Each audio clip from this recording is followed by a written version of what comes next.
Fox 13 meteorologist Abby Acone is at the top. There we go. Oh, wow, girl, you're ready to rock. With more about the Space Needle's 60th anniversary. Hi. So ready to rock. We are at the top of the Space Needle right now, about 600 feet above sea level. We are celebrating the 60th anniversary. I feel so incredibly privileged and lucky to be here to bring you, the viewers at home, the experience, the sights. Now, leading up to this event, I do have a big fear of heights. I was apprehensive about coming up here, but I am perfectly safe. I am in this harness.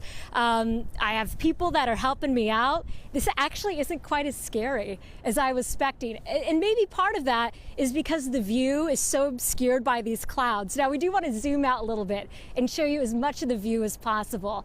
Now, ideally, if these clouds were clearing, you would see Puget Sound. You would see the first cruise ship of the season that's docked off there.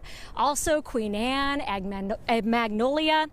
Even though the 60th anniversary was yesterday, we are here today because something very special is happening on the other side of the needle. So that's going to be coming up in the next 30 minutes. But I want to describe to you what's going to be happening. So in honor of the 60th anniversary, we all know this was built for the World Fair in 1962.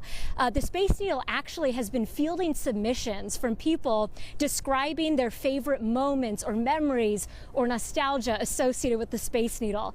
They got about 1,952 submissions, and they picked five people with really compelling stories, people who are connected to the Space Needle.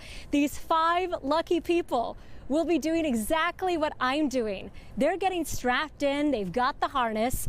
They are actually going to be, for a few moments on the other side of the Space Needle, painting part of it galaxy gold. That was the original color when the Space Needle was built. So they'll get things started kind of ceremonially. They're not going to be out here all day for manual labor. It's just for a brief experience. The Space Needle, they hired out another company that's going to be finishing painting the entire slope here. By the way, this slope is not as steep as what I was expecting. I really feel grounded in my shot, so I feel really good about that.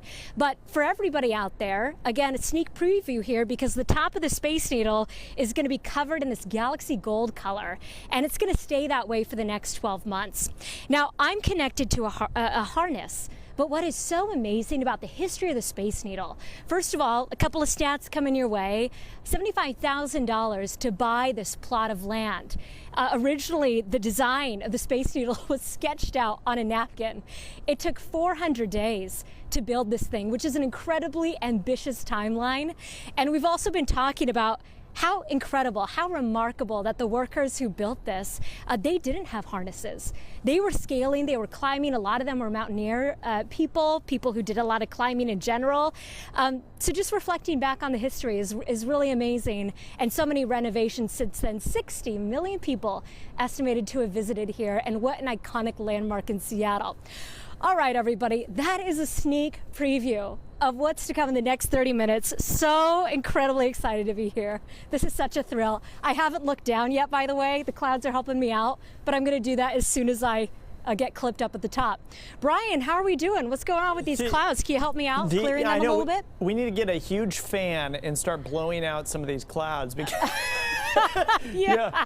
Because yeah, that would be good. And of course the clouds moved in right as we put her on the roof of the Space Needle. Perfect timing. I see Abby. That's how it would go. I know you like talking with your hands a little bit, Abby, but every so often I see you just grabbing that rope I again. do the same thing. I'm like my hands are sweating I'm feeling for good, her. people. You're feeling okay. Okay, that's good. You're pretty close to the edge. I feel so great. Okay.